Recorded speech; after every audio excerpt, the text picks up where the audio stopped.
अभी अभी हमको ज्वाइन किया है वो देख लें। अमेरिकी राष्ट्रपति इस बीच क्या कह रहे हैं, भारत पाक तनाव पर अमेरिका का बड़ा बयान। ये देखिए जरा, भारत पाकिस्तान तनाव को कम करें। ट्रंप कह रहे हैं भारत और पाकिस्तान को मिलकर तनाव को कम करने की दिशा में कदम बढ़ाना चाहिए। अमेरिकी राष्ट्रपति का यह बड़ा बयान। हालांकि आज ही दिन में अमेरिका की तरफ से यह भी कहा गया था कि हमारे कहने से भारत अपनी प्लानिंग को बदलेगा नहीं, उसने जो सोचा है वो करेगा। लेकिन फिर भी ये उसकी तरफ से एक जिम्मेदारी दिखाता है। एक बड़े मुल्क की तरफ से ये जेस्चरिंग, ये पोस्चरिंग होनी चाहिए कि वो कॉन्फ्लिक्टिंग दो स्टेट्स को ये कहे कि आप अपने तरफ से तनाव कम कीजिए। इसकी डिप्लोमेटिक वैल्यू ज्यादा है, लेकिन इसके अतिरिक्त भारत इसको या पाकिस्तान लेटर एंड स्पिरिट में सुनेगा, मानेगा। ये पाकिस्तान, ये खुद यूएस को पता है कि ऐसा नहीं होने वाला। एनपी सिंह साहब, मैं ठीक कह रहा हूं क्या? बिल्कुल बिल्कुल। देखिए, ये जो है बहुत स्पष्ट है कि कोई भी कंट्री भारत के अगेंस्ट नहीं है। सब चाहते हैं कि भारत आतंकवाद के खात्मे के लिए कर रहा है जो भी कर रहा है। और जो स्टेटमेंट है, ये तो एक जिम्मेदारी बन जाती है किसी भी जिम्मेदार देश की, और सबसे बड़ा देश है, कि एक इस तरह का स्टेटमेंट देना। लेकिन हमारे जो विदेश मंत्री हैं, सबसे बातें की है और उन्होंने स्पष्ट कर दिया है कि हमें किसी की प्रीचिंग नहीं चाहिए। ये भी सबको स्पष्ट है कि अब भारत किसी की सुनेगा नहीं। और क्योंकि भारत का तो बहुत स्पष्ट था, पूरी दुनिया को क्लियर कर दिया था डे 1 जो कैलकुलेटेड हमने अटैक किए थे कि हम आतंकवाद के खिलाफ हैं। हमारा पर्पस जो सिविलियंस हैं, जो और ठिकाने हैं, गवर्नमेंट इंस्टॉलेशंस हैं, उनके लिए नहीं है। तो इसलिए जो ये स्टेटमेंट है, ये तो एक नॉर्मली बिल्कुल एक डिप्लोमेसी होती है, एक जाहिर है स्टेटमेंट दे देते हैं, बट अदरवाइज लेकिन ये जो कहा जाता है कि मिलिट्री स्ट्रेटजी और डिप्लोमेसी दो अलग अलग चीजें नहीं है।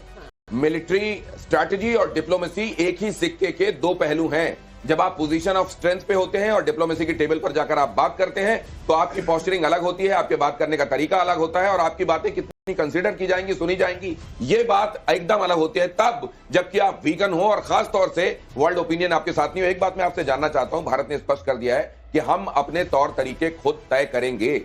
लेकिन भारत ये संदेश भी दे रहा है, जब ये ब्रीफिंग होती है, इसको बहुत क्लियर कट डिमार्केट किया जा सकता है कि पूरी दुनिया को ये बता रहा है कि हम एक जिम्मेदार देश हैं, हम हर एक पहलू को कंसीडर कर रहे हैं, और हम ऐसा कुछ भी नहीं कर सकते क्योंकि आज ये कनेक्टेड वर्ल्ड है जिसमें भारत की वजह से किसी दूसरे मुल्क को कहीं और कोई परेशानी हो। लेकिन ये जब किया जा रहा है, ये देखिए एक बड़ी टाइट रोप वॉक है।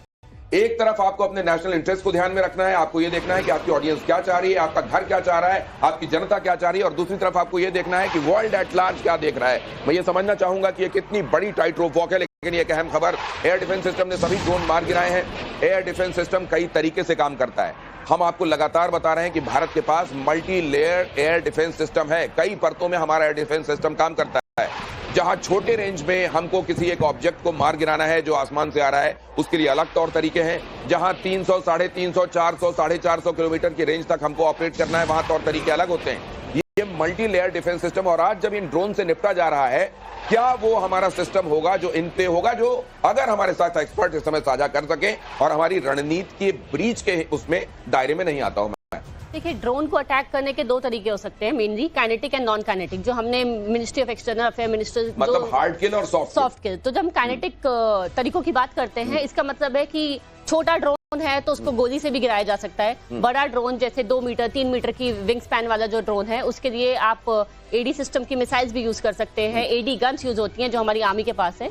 नॉन काइनेटिक वेज होते हैं कि हम जैमिंग करते हैं। जैमिंग में क्या होता है, उनका सिग्नल कट हो जाता है, तो या तो वो रिटर्न टू होम, मतलब अगर कम्युनिकेशन चैनल नहीं मिल पाता तो वो जहां से एयरबॉर्न होता है वहां चल जाता है, नहीं तो कम्युनिकेशन सिस्टम लॉस्ट होने से वहीं गिर जाता है। तो एक्चुअली लूजिंग अ ड्रोन। तो अभी जो हो रहा होगा वो ज्यादातर क्या सॉफ्ट किल हो रहा होगा? हम अपने दर्शकों को ही बता दें कि जब उसके इलेक्ट्रॉनिक्स को जैम करके उसको वहीं गिरा दिया जाता है, मतलब बगैर उस पर कोई बारूदी हमला किए उसको ध्वस्त किया जाता है, वो सॉफ्ट किल होता है। और जब सीधे सीधे उसको काइनेटिक तरीके से ध्वस्त किया जाता है, उसको हार्ड किल किया जाता है। यहां ज्यादातर ये जो ड्रोन है उनके साथ क्या हो रहा होगा ये आपसे जानूंगा, लेकिन एक और खबर आपके सामने फ्लैश कर रहा हूं, ये देख लीजिए जरा।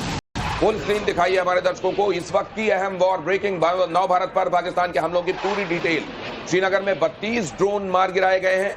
आप देख रहे हैं आज जम्मू कश्मीर, श्रीनगर, पंजाब, राजस्थान, और यहां आप देखिए पूरे लेह से लेकर सरक्रीक तक ये ड्रोन छोड़े गए हैं। फिरोजपुर में 60 ड्रोन हमले नाकाम किए गए हैं। बनासकांठा में 2 ड्रोन मार गिराए गए हैं। और नेक्स्ट फ्लैश कीजिए नव भारत पर, ये पूरा डिटेल आप देख रहे हैं। और तमाम जगहों पर, ज्यादातर जगहों पर यह देखा गया है कि आइसोलेशन में ड्रोन नहीं भेजे गए हैं, ये स्वार्म तरीके से भेजे गए हैं। मतलब बहुत सारे ड्रोन एक साथ किसी एक एरिया को फ्लड कर रहे हैं, और इस बार का जो ऑल्टीट्यूड है वो पहले के मुकाबले, कल जो हमने देखा था वो लो लाइंग ड्रोन्स थे, लेकिन इस बार जो ये ड्रोन है उन्होंने एक हाइट पकड़ी हुई है जो कल के मुकाबले ज्यादा है।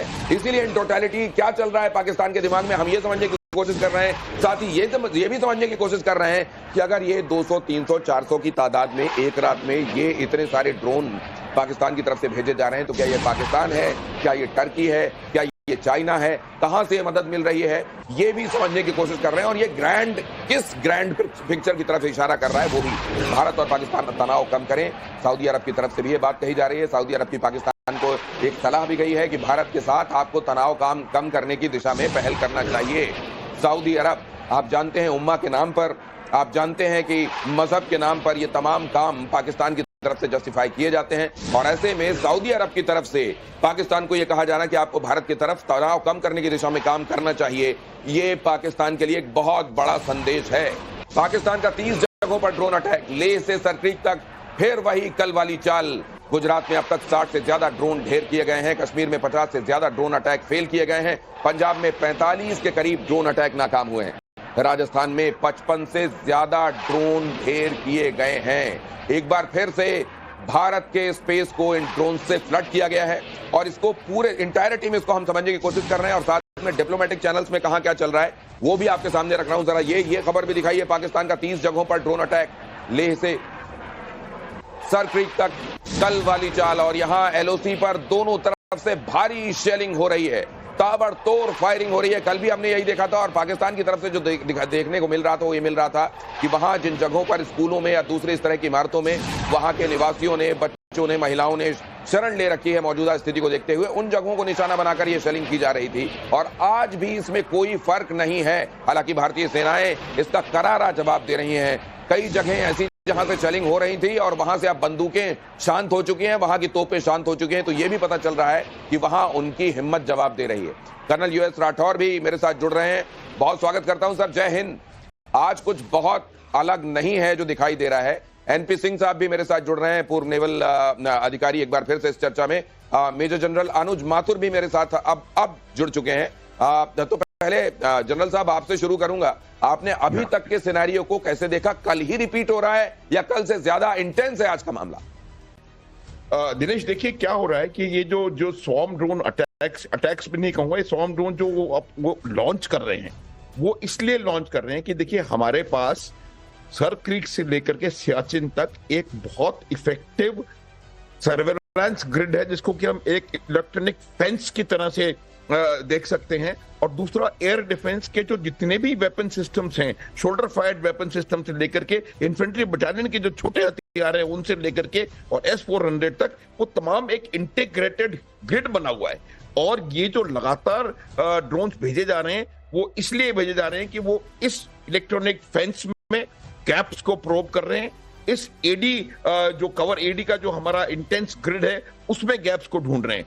और एक और उनके दिमाग में बात रही होगी कि कल के ड्रोन हमले के बाद शायद हमने अपने कुछ एडी एसेट्स को रिलोकेट किया या कुछ किया है, तो उसको देखने की कोशिश हो रही है। प्रोबिंग इसलिए की जा रही है कि इवेंचुअली कहां से वो अपनी एयर को अप्लाई करेंगे, ये मेरा मानना है। क्योंकि एयर स्ट्राइक करने के लिए अगर वो इलेक्ट्रॉनिक, जहां हमारी जो इलेक्ट्रॉनिक फेंस पूरी तरह से इफेक्टिव है, वहां से अगर आएगा तो उसको नुकसान होने की संभावना है। तो मुझे ये लगता है कि वो इसको प्रोब कर रहे हैं। दूसरा, एक second Dinesh, one more second please. वो एक चीज और कर रहे हैं कि उनके आप पाकिस्तान में देखिए, उनकी कमर्शियल फ्लाइट, ये ब्रीफिंग में भी कहा गया था, उन्होंने कमर्शियल फ्लाइट्स को लगातार चालू करके रखा हुआ है वहां पर। वो ये कोशिश कर रहे हैं कि वो ऐसे समय पर इन ड्रोन्स का हमला करें ताकि हम रिटेलिएट करें और किसी न किसी गलती से कोई कमर्शियल फ्लाइट को लगे और वो भारतवर्ष को एक अलग परसेप्शन में दुनिया के सामने कर सकेंगे, ये देखो हमारा हवाई जहाज गिरा दिया इन्होंने। तो ये मुझे लगता है कि ये भी कहीं ना कहीं उसके पीछे जो चाल हो सकती है। तो ये दो चीजें आप कह रहे हैं, इसमें पहली बात तो ये महत्वपूर्ण है कि जो हमारा एयर डिफेंस ग्रिड है, ग्रिड का मतलब मल्टी लेयर, ये मल्टी लेयर जिस तरीके से काम करती हैं, अलग अलग जो जगहों पर ये एयर डिफेंस सिस्टम के अलग अलग ऑर्गन्स, समझ लीजिए जो डिप्लॉयड हैं, उनकी टोह लेने के लिए पहुंचे हुए हैं। वो इसलिए पहुंचे हुए हैं कि आने वाले दिनों में अगर वो कोई बड़ा एयर अटैक करते हैं तो उसके पहले उनको मालूम हो कि उनके लिए खतरा कहां कहां पर है, कहां कहां